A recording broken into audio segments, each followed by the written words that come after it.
ouvintes, sejam bem-vindos ao Redcast, o seu podcast de cibersegurança. Meu nome é Gustavo de Camargo, sou CEO da Red Belt Security, junto com o Eduardo Lopes, diretor de tecnologia e inovação. Vamos moderar aí o último episódio da série Sofisticação dos crimes cibernéticos e fraudes. E para acompanhando a gente hoje nesse assunto, vamos falar sobre preservação de evidências digitais, blockchain, chaves públicas, hash e ameaça quântica. Então, enfim, tem bastante assunto quente aí. E hoje a gente conta com a ilustre presença Sérgio Linares Filho, Polícia Científica de São Paulo. Seja bem-vindo, Sérgio. Obrigado, valeu. E Caroline Teófilo, consultora especialista em segurança da informação. Seja bem-vinda, Carol. Obrigada. Maravilha, gente. Obrigado, Gu. Obrigado. Bom, hoje nós vamos ter bastante assunto. Quando a gente fala aí de hash, chaves públicas, blockchain e ameaça quântica. Ameaça quântica eu adorei. Resto da quântica. Temos aqui também um entusiasta, né? O Sérgio também é entusiasta quando a gente fala de análise quântica e tudo mais. Eu gosto. Sérgio, bem-vindo. Fale um pouquinho hoje quais são as suas dificuldades. Depois eu pedi para a Carol também falar um pouquinho sobre... Conta um pouquinho aí do seu dia a dia. Bem, como os colegas já apresentaram aqui, né, sou perito criminal, atuo na Polícia Científica de São Paulo já desde 2006, crimes cibernéticos, certo? E, claro, a dificuldade com a prova cibernética é intensa, tendo em vista que talvez seja a mais sensível das provas. E, vamos dizer assim, qualquer falha na aquisição dessa prova e no tratamento dessa prova pode invalidar a prova. Invalida o processo, anula o processo. Mesmo que seja uma prova verdadeira, né? Ainda que seja uma prova verdadeira, todo mundo pode ter certeza que o criminoso é criminoso, mas se não tiver uma prova, se a prova tiver sido anulada, não há o que falar. E vai embora sorrindo. Não há o que falar, sem dúvida alguma, sem dúvida alguma, perfeito. A gente tem tomado todos os cuidados, claro, não tem havido grandes dificuldades nesse ponto, mas tem que ser tomado um cuidado constante nesse sentido, no sentido desde o momento da aquisição, no sentido de preservar o local onde é que a prova eletrônica está, até trazer essa prova eletrônica para o laboratório para poder fazer o exame, manter essa prova eletrônica depositada, permitir que se faça um novo exame nessa prova, até o momento do descarte. Isso pode levar muito tempo e manter essa prova é algo especialmente sensível. Desafiador, né? Sem dúvida alguma. Carol, e você hoje, quais são suas atuações? Me fala um pouquinho pra gente também. Eu sou advogada, eu venho de uma bagagem aí de direito digital, então eu trabalhei bastante com segurança da informação, proteção de dados, todo o processo, né, de garantir que uma evidência digital ela possa ser utilizada. E um ponto que o Sérgio comentou que é super interessante, hoje a nossa legislação, a Constituição Federal, ela inadmite, né, não é permitido o uso de uma prova ilícita. Então, a partir do momento que eu comprometi, seja o meu tratamento, a minha coleta, o meu armazenamento, qualquer processo do uso daquela prova, eu posso torná-la inadmissível em um processo. E aí, quando ele fala que a gente precisa garantir que aquela prova, né, aquela evidência, ela possa ser periciada novamente, Claro. Significa assim, se eu utilizar outros métodos ou de repente eu perder aquela prova, eu consigo pegar o original e obter o mesmo resultado que eu obtive na minha primeira vez. Então, esse é um grande desafio em como a gente consegue fazer isso em um processo tão extenso, né? Exato. Excelente ponto. Quando a gente fala aqui, né, só entrando numa perguntinha, né, pra gente puxar, de blockchain. Nasceu em 2008, 2009 liberada a público, só que nasceu junto com o Bitcoin. Muita gente ainda remete blockchain a Bitcoin. É a mesma coisa. É a mesma, exato, né? E ainda não entende a usabilidade no nosso dia a dia. Quando a gente fala dessa preservação de provas, né, com o uso de blockchain, você pode mencionar algum caso, algum uso real de caso, que isso já ajudou ou não? Sim. O interessante do blockchain e de outras tecnologias que são utilizadas para uma coleta de prova é que ela garanta a autenticidade, a integridade daquilo, a confidencialidade, que somente pessoas autorizadas tenham acesso, que ela não foi alterada e tudo mais. O blockchain, ele hoje consegue ser utilizado, por exemplo, em uma assinatura de um contrato. que é um contrato digital, que eu consigo, com o uso do blockchain, garantir, eu não gosto muito dessa palavra garantir, porque eu acho que é muito, você se compromete demais, mas eu consigo ter uma autenticidade, ou seja, a probabilidade de eu ser eu é maior. Então, no blockchain, isso é mais factível, ou seja, é muito provável que você seja você que assinou aquele contrato. O dado se torna mais confiável, podemos dizer assim? Sim. A tua identidade enquanto pessoa física, com o uso do blockchain, você dificulta que outras pessoas se passem por você, a fraude.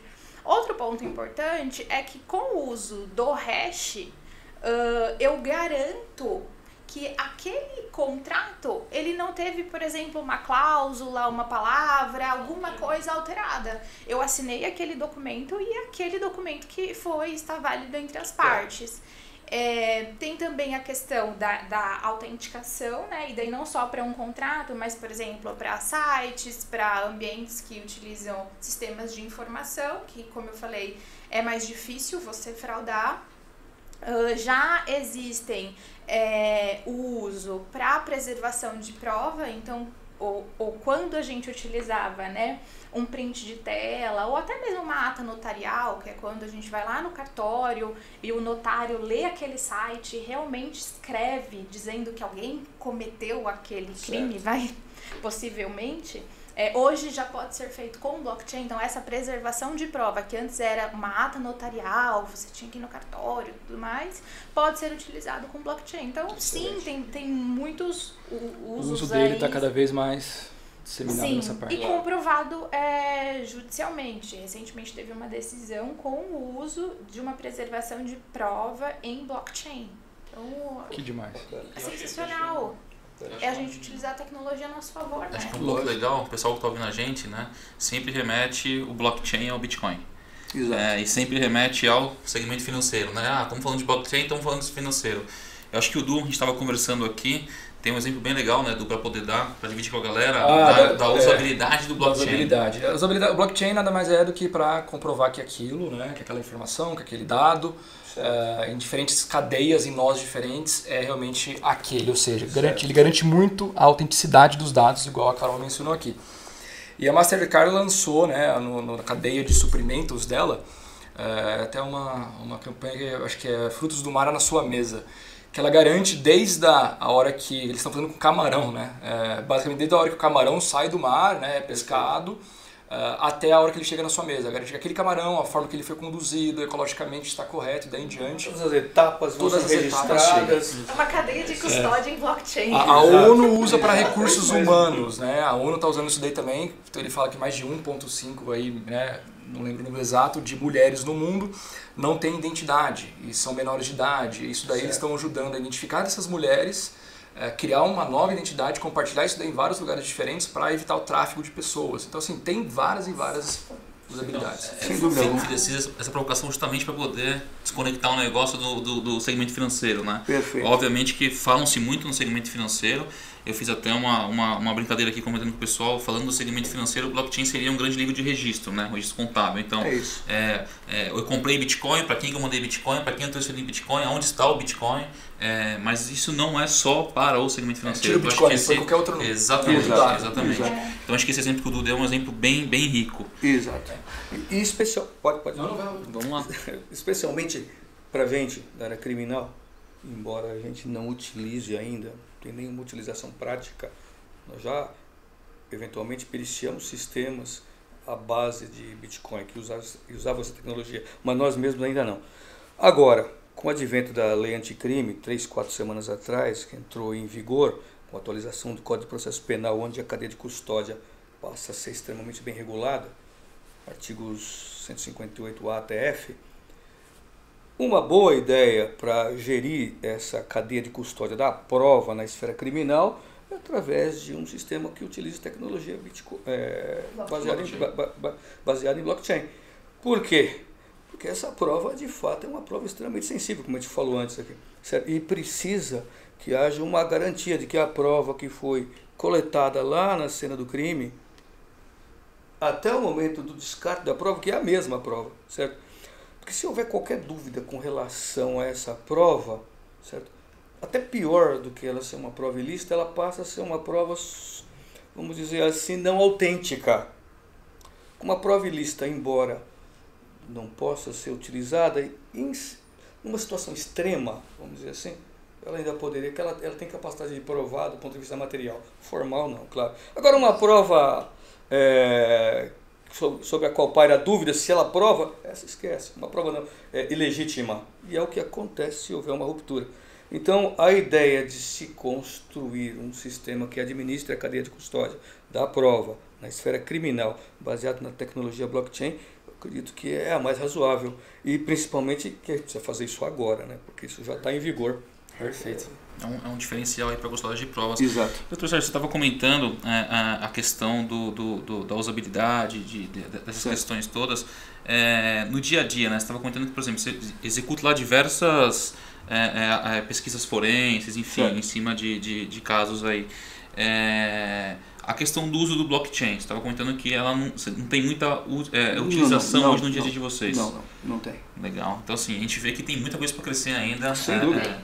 É uma tecnologia, a gente fazendo uma brincadeira aqui, né, que o Du comentou, vamos falar de computação quântica e blockchain, né? Então, a gente colocou o tema quântico porque, assim, poxa, a gente entende que o blockchain ele é seguro, super seguro, né? Trabalha lá em blocos, ou seja, se a informação daqui está diferente da daqui, é o 50% lá mais um, ou seja, desvincula aquele dado, aquele servidor, aquela informação não é mais válida. Certo.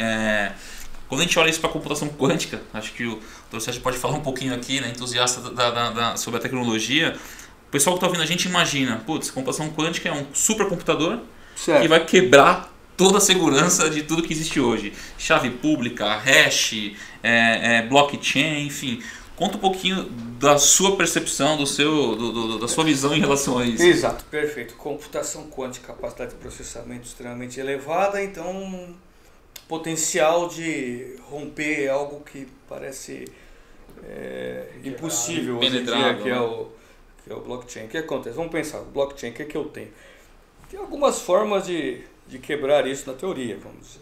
E aí vamos ver como é que a computação quântica pode atuar nisso.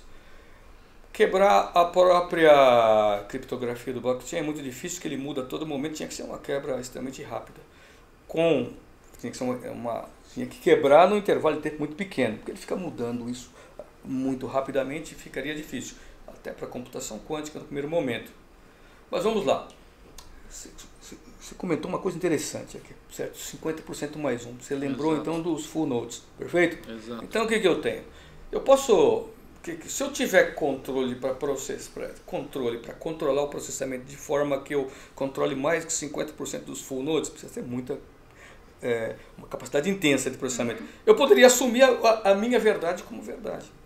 Exatamente. E aí, de fato, eu romperia de uma maneira... Essa cadeia de validação. Eu pensei nessa hipótese. Por quê? De fato, se eu tiver 51% dos full nodes, eu consigo inserir um dado que não era verdadeiro, mas que é assumido como verdadeiro para todo mundo. Se torna verdadeiro para todos os outros. Isso depende do quê? De capacidade de processamento. É claro que é uma capacidade gigantesca. Mas se com o advento da supremacia quântica daqui a alguns anos, daqui a uns 10 anos, não sei, talvez tenhamos que repensar o blockchain para um blockchain quântico também, porque senão fica uma briga desleal, não é verdade?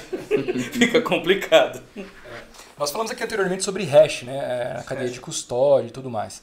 Para quem não entende ainda o que é um hash, é basicamente uma identidade, né, de algum conteúdo, arquivo e daí em diante. Então, vamos supor, você vai fazer uma custódia de um HD, de algum dado. Assim que você faz a captura dessas informações, você valida, né, o hash dele, identifica ele como um hash original. E na hora que você for fazer a análise forense, ou entrega da prova final, você valida se aquele hash foi alterado ou não para... Exato. Perfeito. Isso é utilizado, né, o básico do básico. O básico precisa ser feito assim. Quais outras técnicas hoje são empregadas lá, né, na análise forense, daí em diante, mais para você ajudar a gente a desmistificar isso? Certo. Bem, a análise forense, em especial nesse campo, praticamente em todas as áreas, mas em especial no campo da prova eletrônica, a gente usa um princípio que talvez, não sei se vocês já ouviram falar, o princípio de Locard. Ouviram falar nesse princípio? Princípio de Locard? Edmond Locard é vamos dizer assim, um cientista forense francês. Já morreu faz algum tempo, mas podemos dizer que a investigação criminal existe antes e depois de Locard. Locard está para Freud na psicanálise, Einstein na física, Locard na criminalística. Então ele desenvolveu alguns conceitos que são utilizados na investigação, e especialmente nesse campo. O princípio fundamental de Locard, que parece simples falando, a aplicação é sofisticada, é o princípio da troca de vestígios, da transferência de vestígios, e vale para a gente aqui também. Ele diz que cada contato deixa duas marcas. Teve um contato, eu contatei. Ou seja, se eu estou aqui pensando na prova física, eu encostei nessa mesa, eu tenho uma parte da mesa comigo e tem uma parte minha na mesa. Isso não falha. Daí vem a máxima, não existe crime perfeito, porque eu tenho um princípio de Locard, certo? Sempre ele deixou alguma coisa na cena. E isso vale para a cena eletrônica também. O hacker que entra com o máximo de segurança, com o máximo de conhecimento, com o máximo de sofisticação, ele deixou alguma coisa. E a gente está lá para encontrar. Perfeito? E a gente encontra isso. Essa é a ideia. Aplicação do princípio de Locard. Ou seja, eu vou verificar o que foi deixado naquele elemento eletrônico, tentar vincular isso à identidade de quem perpetrou a invasão, ou seja lá, o tipo de crime que aconteceu. Bem, dito isso, é importante voltar naquele aspecto inicial. O que eu tenho? Coletei a prova eletrônica no local de crime. É obrigatório que eu tenha o hashing daquilo o mais rápido que eu puder, certo? Para garantir a autenticidade. Mas não é só isso. Aí, ok, tem todo um protocolo para ser seguido, né? Não vou usar aquela prova para fazer o exame em cima dela. Eu faço uma cópia, faço o exame em cima da cópia. Essa cópia também tem protocolo, tudo protocolos internacionais extremamente bem aceitos. Mas o que acontece se eu armazenar aquela prova original num local onde tem campo eletromagnético intenso? Não precisa nem ter intenso. Você percebe que ela pode mudar aquele hashing? Ela mudou ali, um detalhe mínimo. Aí eu vou tirar o hashing lá no tribunal, o hashing não bateu. Anula tudo. Estava tudo certo. Aquele criminoso era criminoso ou não era? Aquele crime aconteceu. Só que aquele campo eletromagnético não estava no meu escopo de preocupação quando deveria. Certo? O campo eletromagnético, aqui, imagina o campo eletromagnético nessa sala, intenso. Ele está afetando aqui, é claro, com o celular ligado, afeta menos. Se eu desligar o celular, ele pode modificar alguma coisa imperceptível, mas para o hashing não é. Quando eu tirar o hashing, dá outro. E aí, outro hashing, o que acontece? Vocês sabem, invalida tudo. Perfeito? Então, tem um aspecto procedimental, certo? Onde faço os procedimentos corretos conforme os protocolos, mas tem um aspecto também de, como é que eu posso dizer, eu tenho que cuidar daquela prova para manter ao longo desse tempo como eu disse, desse ciclo de vida dessa prova. Ela tem que tomar os cuidados adequados. Em especial a prova eletrônica, ela tem uma série de cuidados. Uma volatilidade, né? Posso dar um exemplo do que aconteceu? Uma vez eu atuei muito em cena, atuei muito em atendimento local de crime. Muito, certo? Uns 6 anos eu atuei. Eu fui atender um local, a gente foi tinha muitos computadores, eu não lembro exatamente o que era, mas eu acho que era jogo eletrônico, algo assim. Todos os computadores, certo? Bingo. Eu acho que era, mas não estou bem certo se era uma lan house legal, apostas online, alguma coisa. mais, talvez fosse isso, eu não lembro exatamente o que era. A gente pegou isso aí, certo? Aí eu lembro que o pessoal quis fazer isso numa viagem só, né? Levar tudo, certo? Dava, cabia. Só que encheram a parte de trás da viatura e colocaram também na frente. Nossa. Os computadores que estavam na frente perderam os dados. Porque o campo eletromagnético do motor. Você compreende que situação? Mas ninguém esperava isso. Claro, depois se verificou que na verdade não era para gerar um campo tão intenso, mas havia um problema no motor que gerava um campo maior do que normalmente se geraria. Então ele teve problema com uma parte dos computadores, certo? Onde havia eventualmente provas que poderiam ser utilizadas. Ou seja, percebe quanto essa prova é sensível? Sim. E hoje existem muitos processos que têm que ser seguidos para que isso não aconteça, por exemplo? Sim, são protocolos. Os protocolos têm que ser seguidos sempre. Nós temos os protocolos e para você garantir, você tem que garantir que aquilo esteja sendo feito da maneira adequada, você tem que seguir os protocolos, especialmente mencionar os protocolos no relatório, no laudo. E caso você não mencione, embora eu seja perito, se eu fosse um assistente, eu cobraria. Certo? Eu cobraria, falando como é que foi levado, como é que foi transportado, como é que foi feito esse exame, foi feito dessa forma, por que não foi feito dessa? Isso é extremamente importante.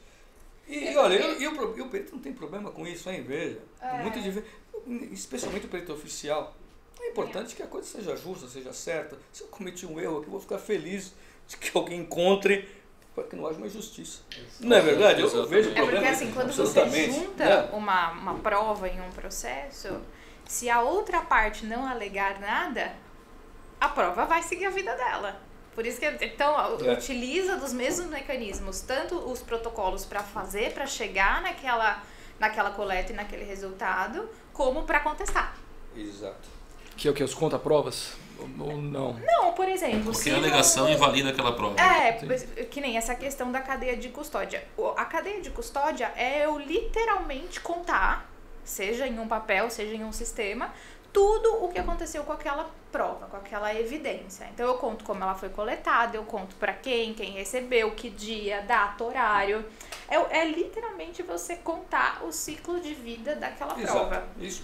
Né? Perfeito, exatamente. E manter, e daí todo o processo dos protocolos que o doutor falou, que tem que ser seguido. Então, garantir a integridade, a confidencialidade, a autenticidade, que ela seja a repetibilidade, né? Que ela possa ser replicada e chegar ao mesmo fim. Então, tem uma série de protocolos que até então a gente seguia com base em melhor prática, que é a ISO 27037 e alguns outros materiais e legislações que pincelavam o tema, que também podem ser utilizadas no momento em que a gente for contestar aquela prova. Então, se estão alegando algo que eu fiz ou que eu não fiz, eu vou usar aquele mesmo protocolo para dizer se eu fiz ou se eu não fiz. É basicamente você usar a arma da pessoa contra ela mesma. E uma dúvida, né? Nós estamos falando cada vez mais, né, de tecnologias novas, então assim, estamos falando de celulares, estamos falando de criptografia e daí em diante.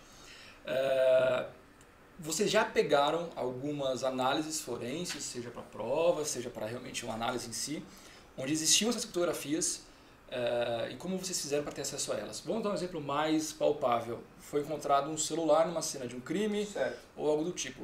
Tem uma senha, precisa quebrar. Certo. Como que é feito o andamento, a cadeia de custódia e daí em diante?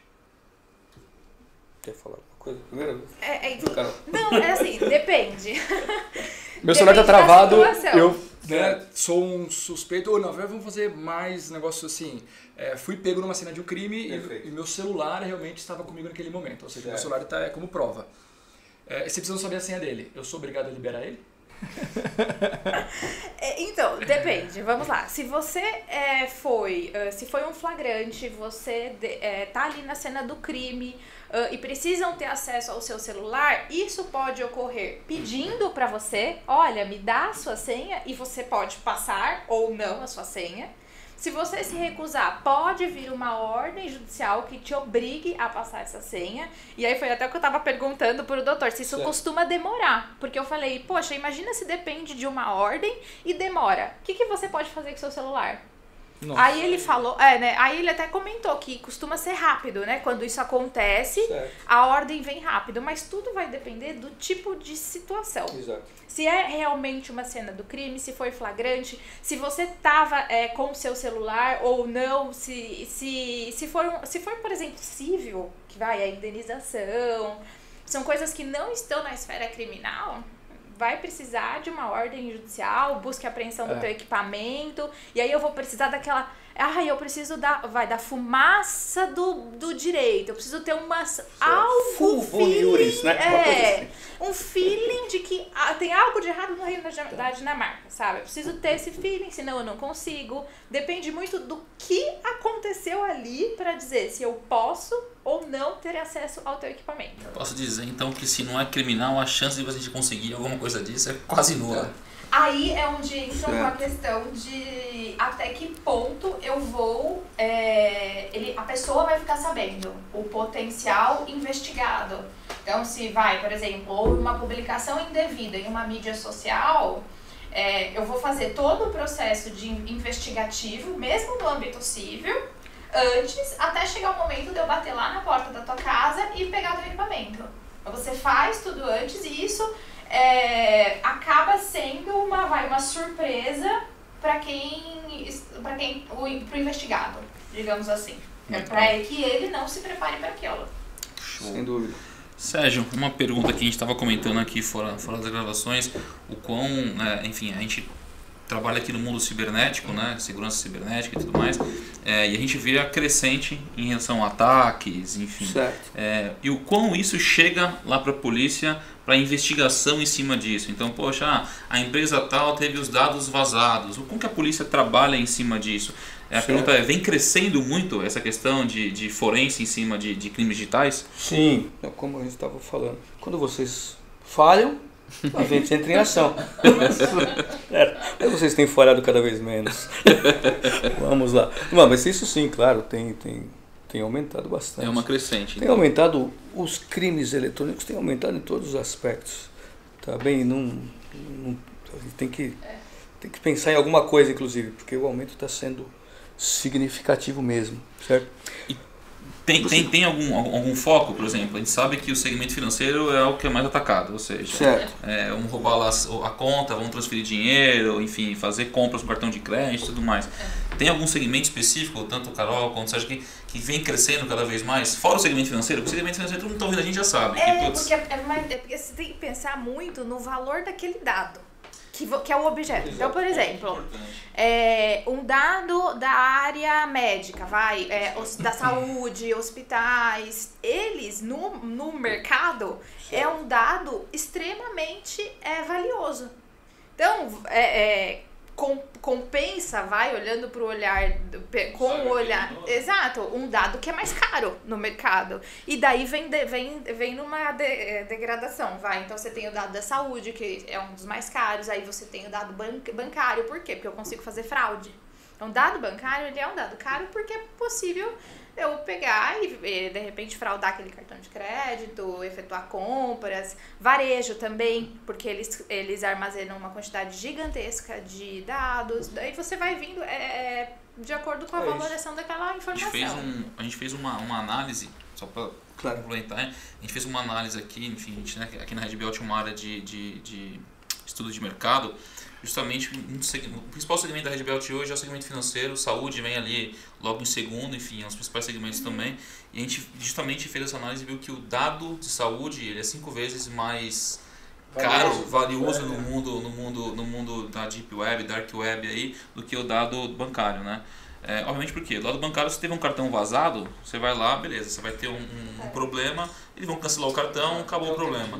Exatamente. Agora, um dado de saúde, enfim, o Gustavo tem a doença XYZ, toma um remédio XYZ, você não muda aquilo. Exato. Não tem como, daqui 6 meses o Gustavo não tem mais essa doença. Obviamente, enfim, dando alguns exemplos de algumas doenças. Ou seja, aquele dado ele é imutável muita parte das vezes. Por isso que ele é muito mais valioso. E tem o dado biométrico. Exatamente, tem essa questão, que eu já comecei aqui em alguns podcasts, a questão de você vai lá na farmácia, você tem que colocar o nome da mãe, o nome do pai, o CPF, foto, pra comprar um remédio pra dor de cabeça. Exatamente, e eu vou comprar um band-aid. Fala, cara, preciso de tudo isso?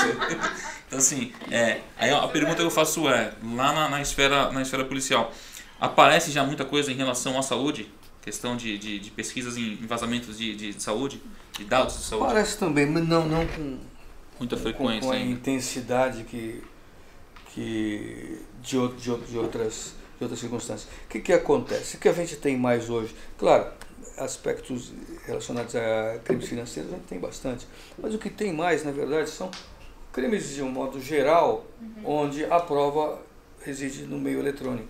É isso que acontece mais, certo? Então, um crime comum contra o patrimônio, a prova eu tenho no meio eletrônico. Um homicídio, crime contra a vida, isso é o que tem mais. Tem alguns. Interessante, né, essa mudança. O que eu tenho bastante. Os crimes pornografia infantil, certo? É triste, mas isso parece que só tem crescido. É inacreditável como isso ainda... Se escondem, né, ainda atrás da tecnologia. É impressionante. Isso é o que temos mais, certo? São provas de crimes, em tese, comuns no meio eletrônico, certo? Então, na verdade, você vai ver um crime de homicídio, você pega um celular, você descobre que ele tinha um desafeto com quem ele conversava, e aí você inicia uma investigação, segue nessa linha e consegue êxito nesse sentido. Tecnologia ajudando a aprender, né? Desde uma câmera na rua, filmando o cara passando, o carro passando, enfim. É isso, exato, exatamente. Quando a gente fala, Sérgio, dessa parte da coleta dos dados, né? Certo. Vamos supor que eu estou ali fazendo ameaças contra o Gustavo ou realmente postando foto deles de alguma forma. E a partir do momento eu uso uma internet para fazer isso. Você chega ao ponto de conseguir a coleta dessas informações também no provedor de serviço ou não? Já é quando já foi feita a coleta da informação e já chega tudo para vocês lá já? Por exemplo, está aqui as informações de log, então aqui o celular, está aqui o computador. Eu já fui no provedor de conexão. Pode ser as duas formas. Dependendo do caso concreto, certo? Já houve situações onde a gente recebeu autorização judicial e fomos coletar esses dados. Exatamente. E essas retenções desses dados, a confiabilidade desses dados, geralmente... Porque um log é um log, né? Às vezes cada vez mais ele fica numa prova, às vezes ele não tem tanta... Então, mas é analisado o caso concreto. Existem mesmo, formas de você avaliar o quanto aquilo de fato é efetivo, é verídico para a investigação. Existem formas. Voltando, protocolos para isso também. Exato. Certo? Isso é nesse sentido. Tá bem? Ou seja, mas as duas formas existem. É mais comum que a gente receba. Porque é mais comum eu tenho tenho muitos exames para fazer e um contingente de poucos profissionais nesse campo em relação à quantidade de exames. Até que não são poucos, né? Mas a quantidade de exames é muito intensa. Então, se eu precisasse ficar deslocando, é claro que eu tenho equipe que se desloca. Vai para o local, faz o exame, coleta o dado, faz o exame lá no local mesmo. Mas o crime eletrônico, o mais comum é receber a prova e fazer isso no laboratório. E o pedido é muito específico dos provedores, tanto de conexão como de aplicação. Exato. Então, a gente normalmente a gente faz esse pedido via judicial diretamente para o provedor de conexão ou de aplicação com os dados já. Então, eu quero saber dessa data, desse horário, ou, por exemplo, eu mando a minha suspeita de informações, links... E daí ele me manda aquele dado certo. Até porque ele também tem que preservar as informações do lado dele. Exatamente. E essa colaboração? É realmente só com ordem judicial? Hoje só. Não existe mais a colaboração? Antes da nossa legislação, do Marco Civil da Internet, a gente fazia pedidos via notificação extrajudicial, que a gente fala. Então, eu mandava uma notificação para esses provedores e alguns respondiam, outros não. Hoje é só por ordem judicial, até em razão da proteção dessa pessoa, dos dados dele. Ele é responsável pela proteção daquele dado, né? O que a gente costuma notificar é para que esse provedor mantenha. Porque a nossa legislação ela tem um prazo para manutenção desses registros, que é de 6 meses e 1 ano. Então, se passar esse período, em tese, tá? Em tese, é porque ele tem outras legislações, mas em tese ele poderia ser sobrescrito ou excluir. E daí a gente notifica para que ele guarde aquilo por mais tempo, até eu ter tempo hábil de entrar com essa ação. Mas é importante isso. Agora, essa notificação, uma notificação extrajudicial, não seria interessante conseguir uma, vamos dizer assim, uma determinação judicial, uma cautelar nesse sentido? Isso é depois, isso vai acontecer, só que porque antes a gente notifica, por quê? Exatamente por esse prazo de 6 meses e 1 ano. Se, por exemplo, eu descobri algo e eu demoro até o juiz autorizar, até, de repente, eu obter aquela ordem judicial para ter o dado e daí mandar para a empresa e a empresa me fornecer, pode ser que ultrapasse 6 meses. Entendo. Por cautela você já faz isso, então? Isso é literalmente por cautela, mas o fornecimento do dado tem que ser porque via ordem judicial. O fundo da minha pergunta era exatamente esse, né? Assim, se a ordem judicial vai chegar e daí diante o juiz e tal, demorou lá 1 ano. Compromete. Ainda mais se eu usei, vamos supor, eu sou o atacante, usei um proxy, pulei de servidor para servidor, eu sei que em algum momento aquela prova vai ser perdida. Mas realmente de forma cautelar eu consigo. E aí, existe mais o dado. É a primeira coisa que eu recomendo que se faça notifique para guarda. Fala, aconteceu isso, eu quero que guarde isso por tanto tempo. Notifica para guarda porque daí você consegue se proteger. Mas isso e os provedores têm feito? Sim. Certo. Porque como na verdade, como não é uma ordem judicial, eles podiam gavetar isso aí. E é tudo no âmbito civil, viu? É tudo via civil.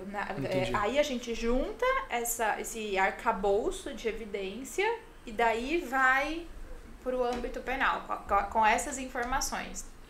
Ô Sérgio, para quem está nos ouvindo aqui, tinha uma pergunta que a gente tinha anotado aqui para fazer, que é curiosidade. existe algum órgão específico? Como chama esse órgão específico da polícia? Assim, a polícia científica? Tem alguma nomenclatura, enfim, algum nome aí? Na verdade é assim, vamos falar. Polícia de São Paulo. Nós temos 3 polícias em São Paulo. Polícia Militar, Polícia Civil e a Polícia Técnico-Científica. A Polícia Técnico-Científica, o nome do órgão, vamos dizer assim, é Superintendência da Polícia Técnico-Científica. Costuma-se dizer pela sigla SPTC, mas nas viaturas que circulam aí vocês vão ver escrito só Polícia Científica. A Polícia Científica, recentemente, semana passada, completou 22 anos. Era, anteriormente, um departamento da Polícia Civil, Departamento de Polícia Científica, Departamento de Polícia Técnica, certo? Mas é uma tendência mundial da independência da perícia. Tanto que no Brasil, se não me engano, 18 estados têm a Polícia Científica independente da Polícia Civil. Porque a investigação tem que ser completamente livre e independente. Autônomo. Perfeito, esse é o caso. Então nós temos poucos estados onde a Polícia Técnico-Científica, a nossa aqui de São Paulo, uma Polícia Técnico-Científica, em outros estados tem outro nome, inclusive, perfeito? É vinculada à Polícia Civil. Eu me lembro aqui, Rio de Janeiro, a vinculação ainda existe, a polícia está vinculada à Polícia Civil, Minas Gerais, Espírito Santo, região sudeste, aqui os 3 estados têm essa vinculação, certo? Mas o sul do Brasil totalmente desvinculado, Rio Grande do Sul está completamente desvinculado, até mais que aqui. Essa é uma tendência. Agora, então, falando da Superintendência da Polícia Técnico-Científica, 22 anos, tem 2 institutos lá dentro, certo? Um é o Instituto de Criminalística e o outro é o Instituto Médico Legal, certo? Ambos fazendo perícia. Diferença dessas perícias: perícia no corpo morto vivo, perícia médica, qualquer outra coisa, é uma perícia criminalística. Percebe isso? Mesmo uma perícia num órgão é uma perícia criminalística, o pessoal de toxicologia é que faz. Perfeito? É assim que funciona. Funciona assim, de um modo geral, né? Mundialmente, vamos dizer assim, sempre assim. Show, mas pra galera conhecer aí, né, como que a polícia está atuando em cima desses casos e tudo Ficou mais. claro isso aqui? Claro, sim. Então tá O pessoal que tá ouvindo a gente sempre faz essa brincadeira, né? O que a gente imagina é o japonês lá quebrando a porta e vamos levar os servidores, vamos sair com isso embaixo do braço e vamos resolver. Não pode, depois anula. Aí que é o problema, anula tudo. Vai fazer isso aí, anula. Olha o que tá acontecendo agora, olha o perigo, tá vendo? Exatamente. Faz a coisa errada. Que são os pontos que a gente passou aqui, né? Os processos da prova, exatamente. Certo, para ter garantia depois de show de bola. ação penal adequada. Du, tem mais algum ponto? Doutor Sérgio, doutora Carol? Não, acredito que é um papo extenso, né? Em 40 minutos a gente não consegue abranger tudo, mas tem muito pra gente conversar ainda depois. Show de bola, pessoal. Agradeço a presença de vocês. Passou rápido, poxa vida. Passou rápido, exatamente. Legal, obrigado. Então, pessoal, chegamos mais um fim do Redcast, né, no tema sofisticação dos crimes cibernéticos e fraudes. Agradeço a presença de vocês mais uma vez. Visitem a gente lá no redbuild.com.br, sigam nas redes sociais, no Spotify, Instagram, enfim, acompanhem lá as nossas postagens. A gente volta daqui 2 semanas com mais um Redcast para vocês. E vamos pra cima, pessoal. Obrigado pela presença de vocês. Obrigado, pessoal. Obrigado, Valeu. gente. Obrigado mesmo. Redcast.